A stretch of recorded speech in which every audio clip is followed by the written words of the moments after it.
So far this season, Aston Villa have played 2 Premier League games, away at West Ham and at home to Arsenal. Let's talk about them. So first off, I did live streams for both of these games. I think it's important to reflect so far on what we have seen in 180 minutes of football. Let's start with West Ham, the positive game. The fact that we won is amazing.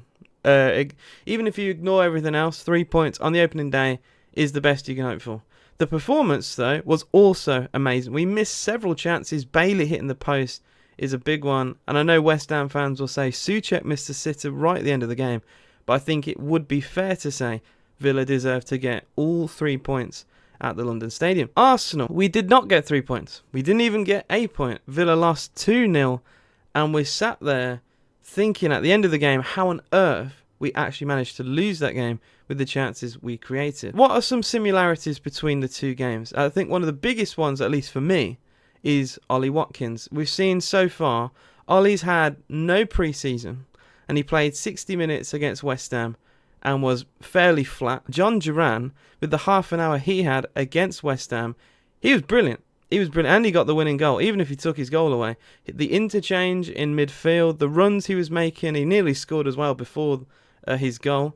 He just offered more to Aston Villa. Now let's look at the Arsenal game. Now he was a bit more involved. I'll give him that. He gets into positions really well, but he was lacking the finish. Now look at these examples. Ollie Watkins in on goal last season. You'd bet on him to score. You'd be an idiot not to. But he put it wide, and I feel like maybe I'm wrong. Maybe people who know Ollie in person will say otherwise, but I feel like he's a very emotional player. He plays with the heart on his sleeve. If things are going really well, he could be the best player on the pitch. If he gets an early goal, or if he's really feeling himself that day, he's going to be brilliant. However, I've noticed with Ollie, if he struggles a little bit in the game, I think it affects his confidence in that game. We saw him miss a big chance in that first half, and then he missed an even bigger chance in the second half with a diving header. Again, this is Ollie Watkins we're talking about. Someone who scored 19 Premier League goals last season without penalties, and he got the most assists. He had an unbelievable season.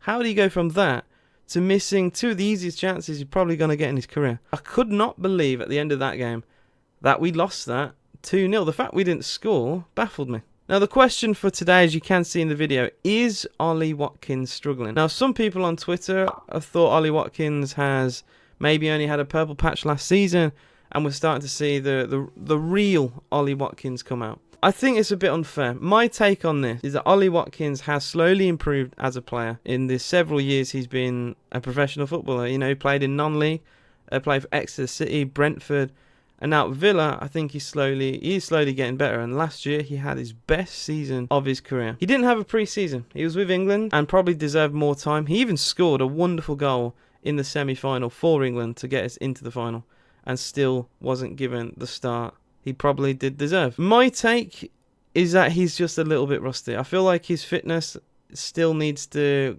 get to 100%. I don't think he's anywhere near that yet. Some of the touches he made in that first game against West Ham were like a trampoline attached to his boot, and I think he might need some time. People also forget it took several games for him to get going last season. It took the Chelsea game away from home to get his first goal. I believe within 5 games he hadn't scored, and people started to question him then, and then he went on to have the season he had. I think people just need to be a little bit more patient. It's that simple. Football is defined on small margins. Villa take a 1-0 lead. The game's completely different. I think some people forget that.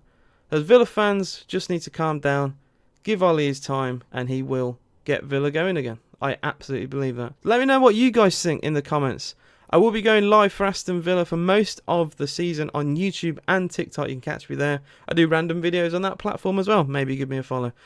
Hit that like button. Subscribe to the channel if you could be so kind. I'll see you again very soon. Up the Villa.